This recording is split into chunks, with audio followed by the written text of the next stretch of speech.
So in this question here, we've got a survey of penguins, and we want to know if there's any outliers in that survey. So we want to clean up the data. Now, the summary statistics and the summary of the data here is the lightest penguin was 2850 grams, the heaviest was 4775 grams, and then from all the data we calculated, the sum of all the x's was 558,800. There was 151 penguins in the survey, and the sum of the x squareds was 2,099,472,500. So how do we know if there's any outliers in there from that part of the data? Well, as we've been given these values, the bit that springs to mind in terms of finding outliers, there's a formula we can use for that in terms of statistical analysis.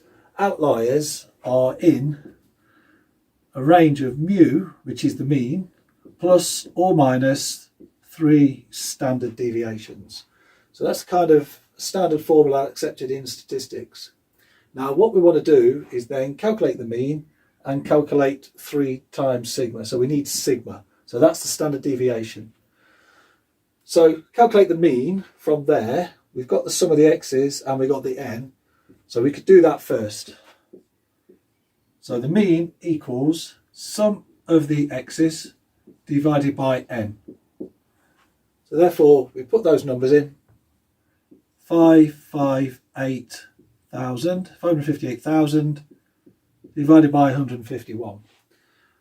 Plug that into our calculator, we'll get us really close to 3,700. So therefore our mean weight will be 3,700 grams. So I'm going to write that here. There's something to come back to in a moment. Now we need to calculate standard deviation. So standard deviation, that is known as the square root.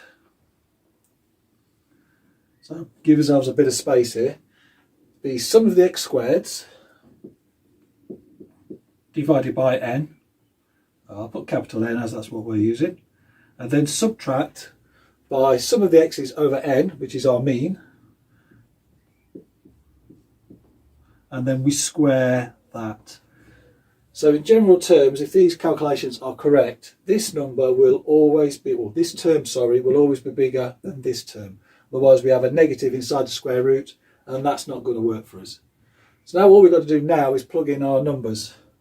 So sigma, standard deviation basically, is a square root. Right, sum of the x squareds is this one here. 2,099,472,500 divided by 151. Now this bit here, we've already calculated here, that's 3,700. But we've got to square that. So let's just make sure that's inside the square root. Okay, so now plug that into our calculator and we'll get approximately 457. Certainly to the nearest whole number. So standard deviation is 457.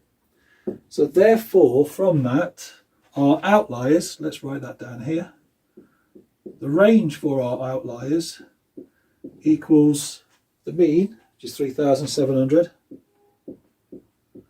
plus or minus 3 times this, because it's 3 times that. 3 times 4, 5, 7. So then that will give us a minimum value. So if I write it in a little set of curly brackets, so the minimum value, that will give us 2,329. And our maximum value will give us about 5,071. So if any of our values are less than that or greater than that, then it will be deemed as an outlier. So the lightest was 2850. So that falls in the range of this. So that's the lightest ones are safe. And the heaviest ones are 4775, which also fall in the range of that. So therefore our answer is there are no outliers. And that completes that question. Okay.